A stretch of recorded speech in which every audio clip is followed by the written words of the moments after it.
Good morning, channel friends. Hello. Today we will show you how to save some old tiles. Let's say they are about 20 years old. In many homes, we still have them. They are perfect if you like this style, if you like the country or classic style. But if you want to change the kitchen for reasons of novelty or modernity, or if you don't want to renovate by throwing away and breaking the tiles, this is the tutorial for you, right? It's your day. Because we'll teach you a method to rejuvenate the tiles, but also an easy one to remove these little designs. Do you know how much it costs to remove the tiles, dismantle them, then shave the wall and dispose of them? It costs a lot. But if you take a good look at this video, you will want to do it. So, shall we start? Let's start by grouting. I'm sure for the first half hour they're going to tear their hair out. Let's go.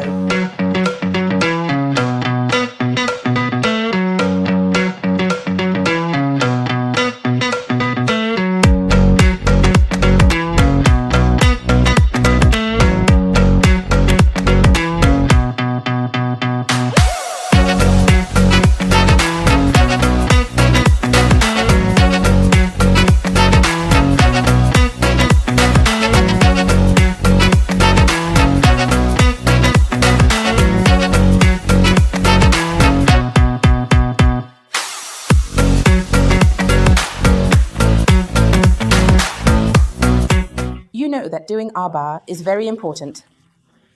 When working with tiles is even more important. Use 2-3L hot water, 1 glass of ammonia, 3 to 4 tablespoons of baking soda. But today, it is essential to understand that the joints must be thoroughly degreased.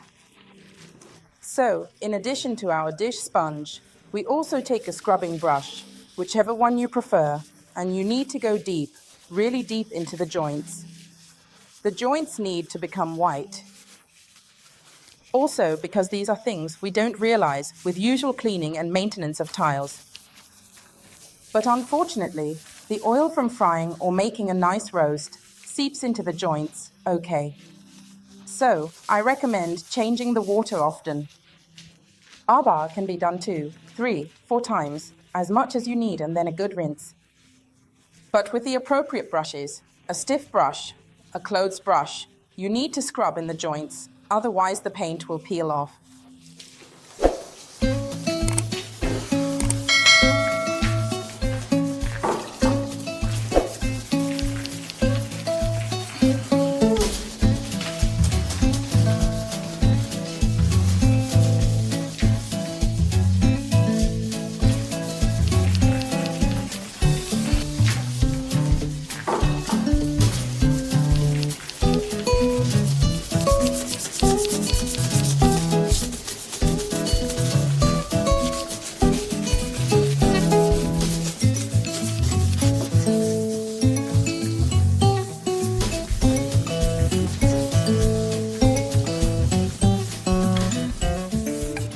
We start our work using Materic Cream, a yellow spatula, or the Cenerentola spatula, whichever you prefer, and first of all, we create a base that is not too thick, but helps us to achieve definition, and most importantly, to hide the old designs. You see, this way you work the surface to carefully remove the edges and the flaps. And then we also sponge everything with a sea sponge. The sea sponge, which has been soaked and wrung out in a towel, it will help us achieve a more textured base. And the initial designs will be less visible. We do this step over the entire surface, across the whole wall, paying special attention to the areas where, as you can see, there is a gap in the joints. This is because the grout has come off over the years, leaving these small hollows. It is important for us to remove these hollows because, over time, if water or anything else gets in, it could really damage them. Can you see here? There are quite a few indentations, but we also do it all around the wall because this first layer needs to be very smooth and even. Once a few moments have passed and we see that it starts to dry, so the Materic Cream is starting to set, it is important to do this. Today it is hot because it is July. Creating texture is easy and simple, as it dries quickly on the wall, which helps us prepare the surface well. Today, we don't want to remove all the joints because I want it to be a wall with tiles that seem intentionally laid out, almost like a huge panel.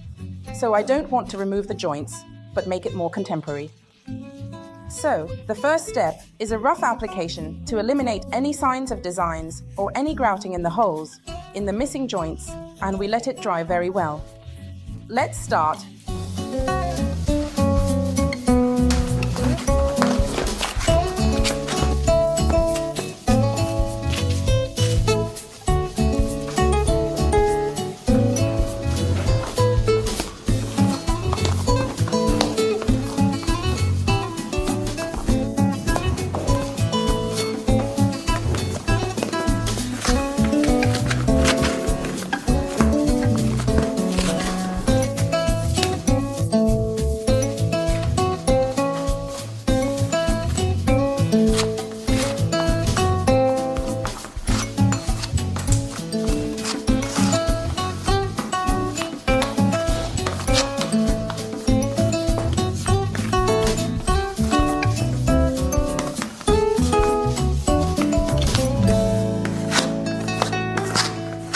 While the first coat of grout, the Materic Cream, dries, we work on the walls that will be dark sand. We use the wall paint, which is exceptional for the kitchen because it is water repellent, washable, it covers a lot, and I apply it with the Molino brush.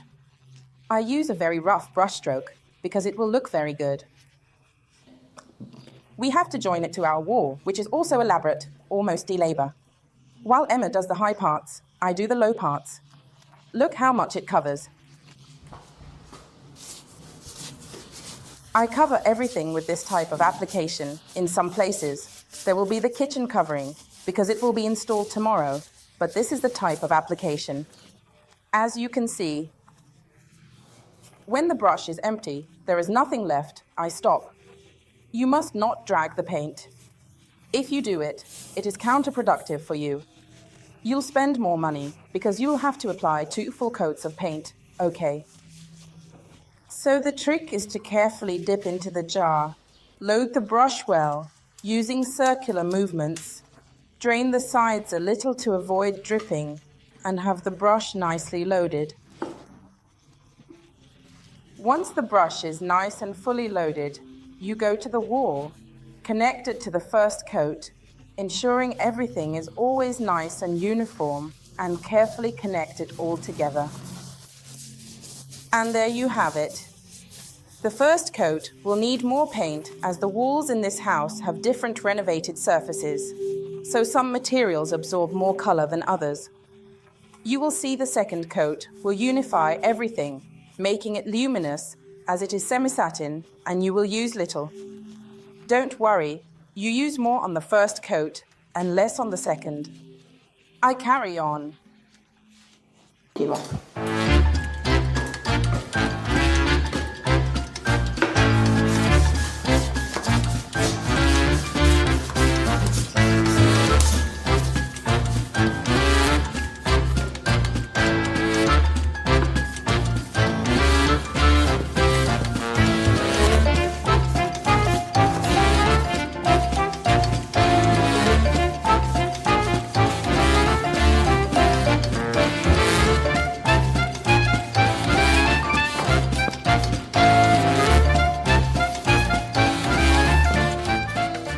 Now the second textured coat.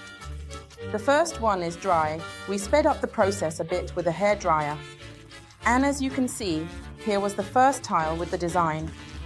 It is already quite covered.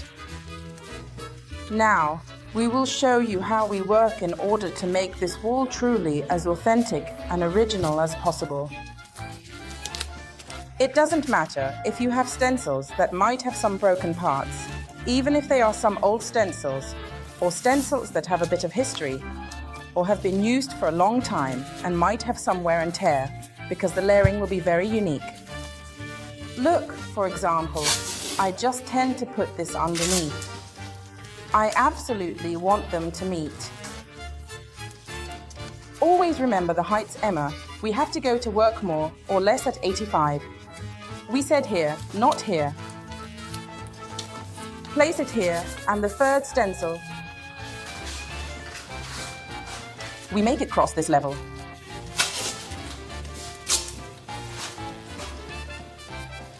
Obviously, we are using 3 now, but we may use more later.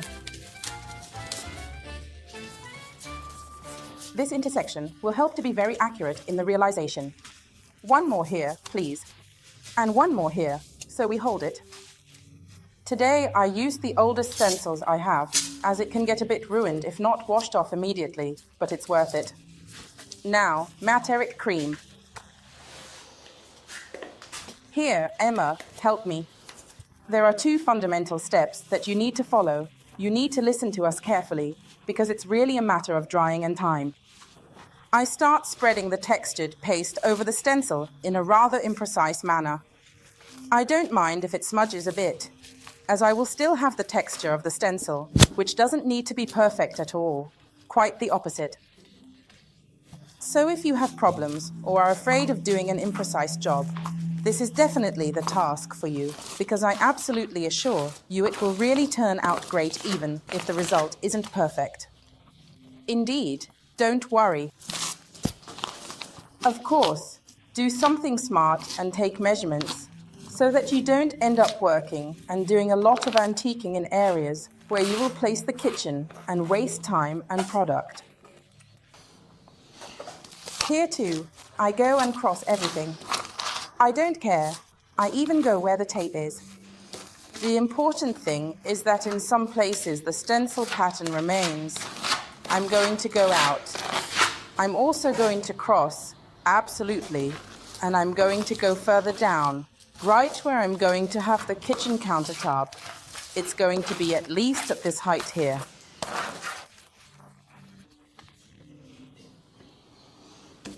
It will certainly be necessary to make overlaps above, below, and to the side to ensure that everything is really precise. And we do it again. Okay, I'll take some more and I will do it here and here.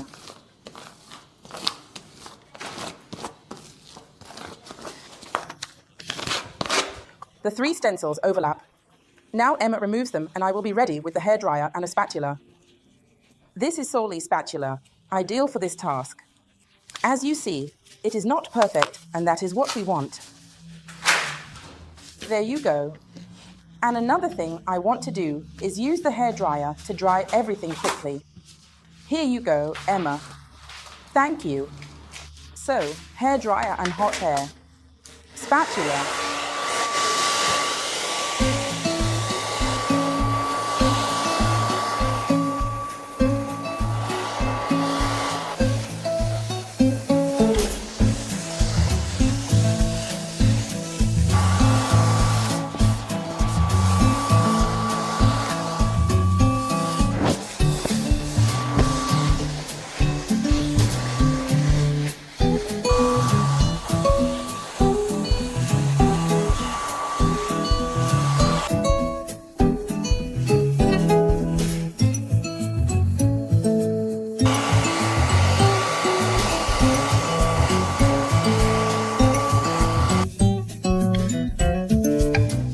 Now I continue to the right and left, keeping in mind where the kitchen ends roughly here. We should make a mark. It is important to be homogeneous, also because I think the tiles are almost all inside the kitchen, they can be seen.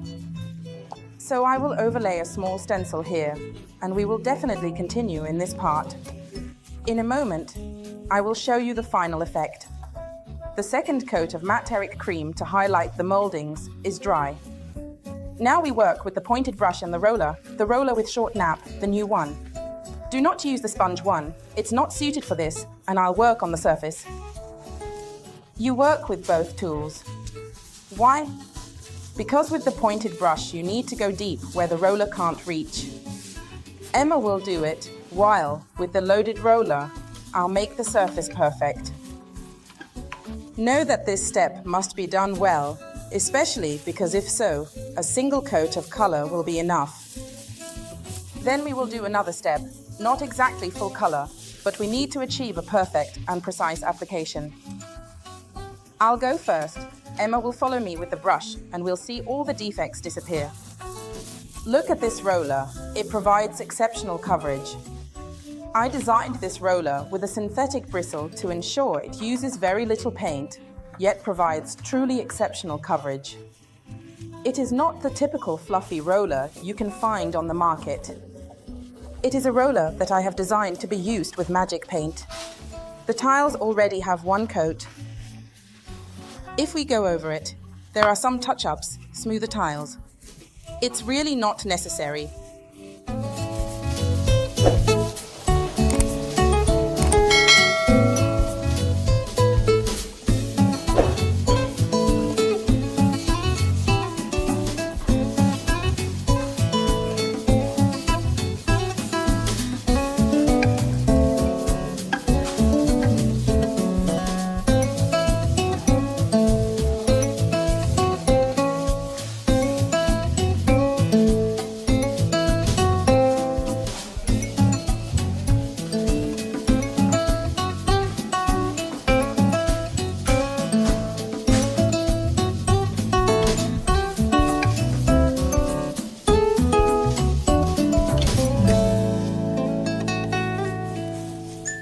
Before starting with the fun part, we apply the first coat of protective. We use the Satin 1. It is neither glossy, so there isn't this super modern glossy contrast, nor matte, which would be too much, nearly invisible. I recommend 2 coats for kitchen tiles. The second coat on the kitchen, where there is a lot of wear anyway, like the sink door with the drainer. Here I apply 2 coats of protective, one now under the antiquing, and I will apply a second one afterwards.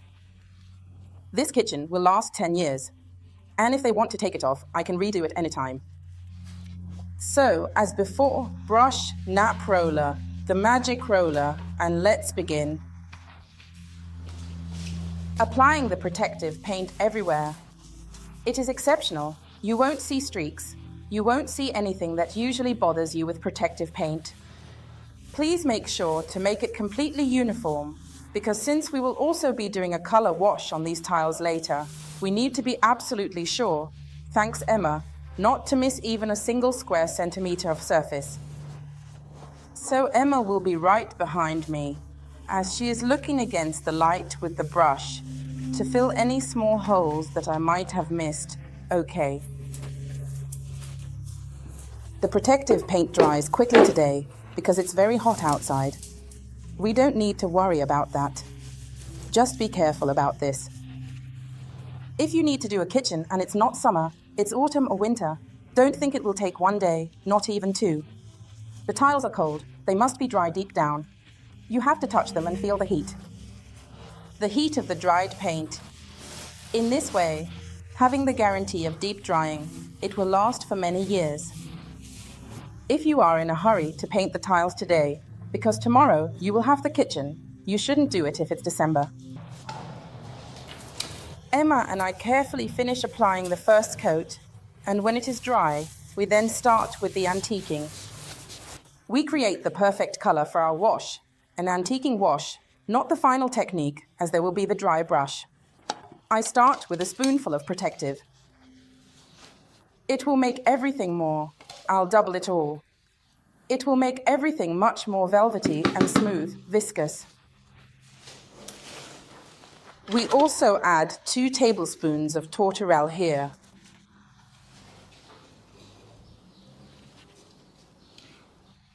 A spoonful of London Fume for modernity and coolness, and also a bit of vintage, because I need to warm up the mixture.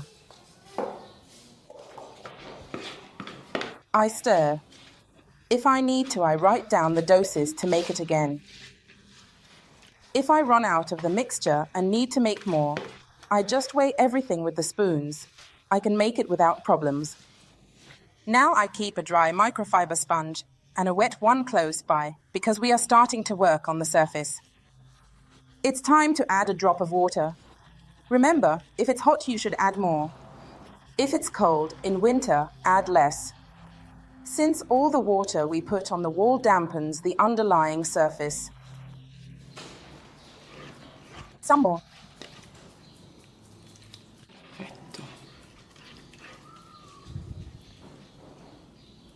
Let's start the antiquing. I take some color and spread it. Remember, it dries quickly when it's hot. We are in July, and it's quite warm, so keep in mind that the more it dries, the longer this wash stays on the surface. Just like with furniture, it will be more visible because it stains. Then, of course, we have all our methods and techniques to lighten it, but if we want to do something perfect, remember that the less water we add, the more intense the color is and the more it stains. Now you see, I add a little drop, go down, and join it immediately. This part here that is drying, we will lighten it a bit, so there is less risk of leaving a mark. Here.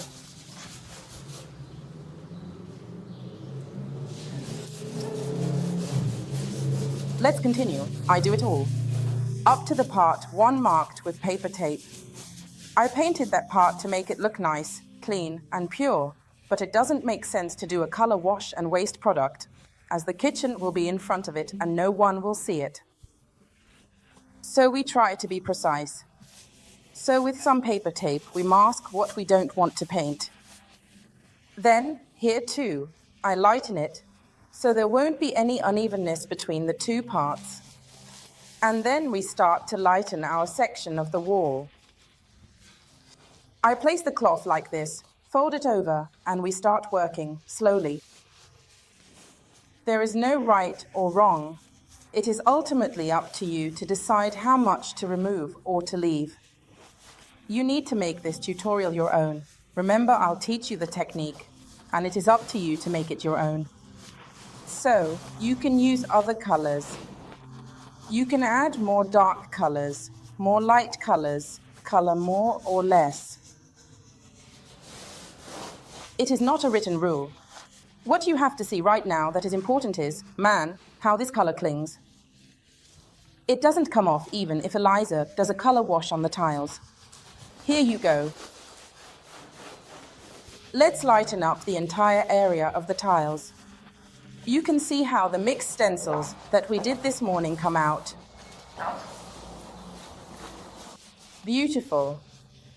Do it slowly. Then, in a little bit, there will be the final coat of lighter color that will highlight our textures even more. But already by doing this, the whole wall absolutely comes to life. Look. One of the most common fears is that you will not do an even wash, and you are quite right. But why? Because you don't know how to make up for a mistake. That's what the tutorials are for. How to recover from a mistake. We will do the dry brush, of course. We will do that shortly. A fantastic light will come out on these tiles, but first, if for example, I finished this wash in the evening, there was bad lighting, and today in the morning, I see a lot of uneven spots that I don't like. I take a fine abrasive sponge or a 180 grit sandpaper and do this step, but I recommend doing it gently and lightly without pressing. You don't need to go deep.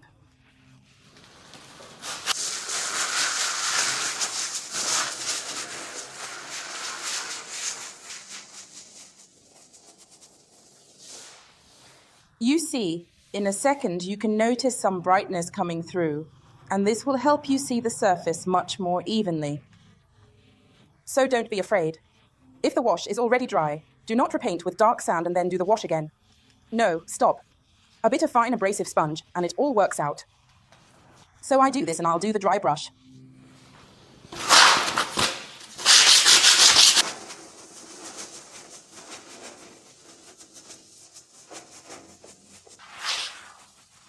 Dry brush, technique to add brightness.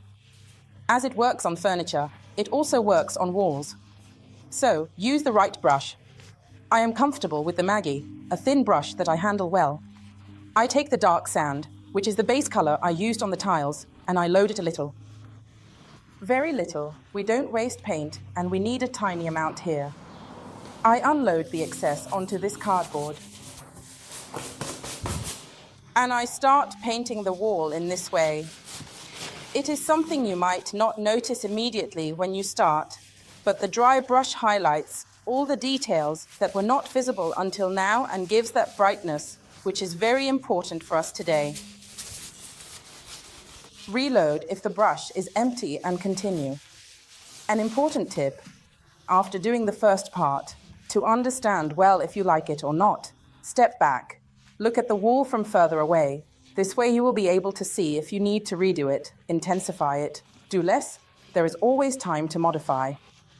I am now lightening it more, because it is not enough, and then I will change it.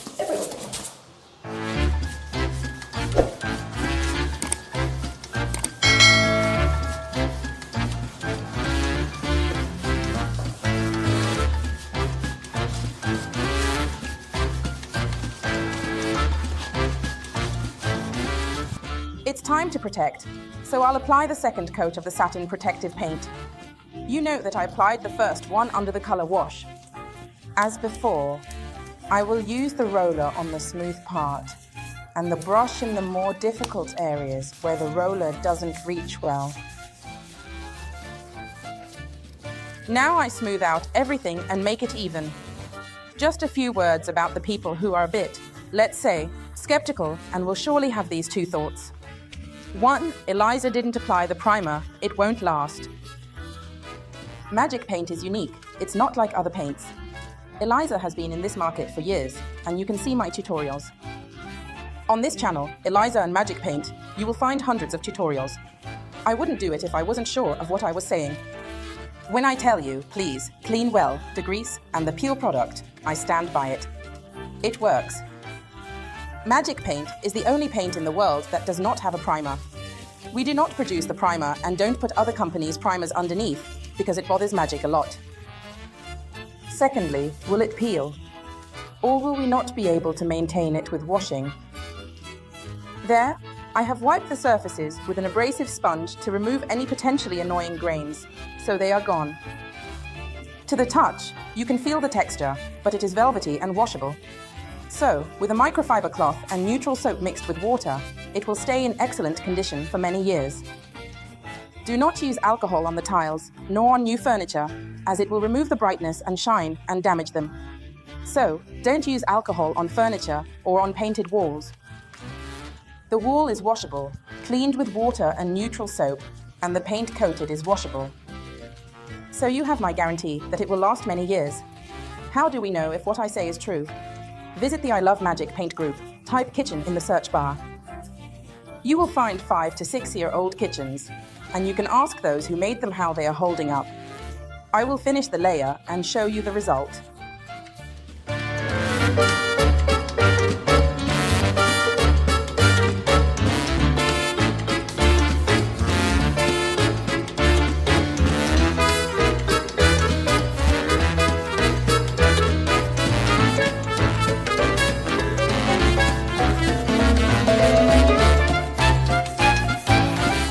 This makeover is finished. We are back at Carlo's house to show you how this new kitchen looks on this wall. It's a challenge for me, right? To make you understand, even in renovation, you don't have to break and throw away everything and think the tile must be new. Why don't you make the custom tile yourself? Look how well this color fits, and honestly, when we entered, the effect of depth and personality was beautiful because no one can have it like you. I assure you it is very solid and gurped perfectly.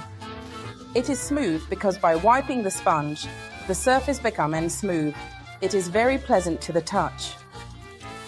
And then the 2 coats of protective paint have sealed everything. It will be so perfect for so many years and the guys will have to paint it one more time. So, I recommend that you don't be, let's say, too hasty in the renovation. There's the stress of dust, builders, and the electrician, but always remember what you save by doing it on your own can be the highlight of the house. And now let's go to the blackboard that Carlo made with me live on Wednesday. So if you want to see how to make a blackboard, go watch the live stream from Wednesday, because this was originally a glass sheet. He wanted a blackboard, and I said, well, let's make it using the same technique I used for the tiles.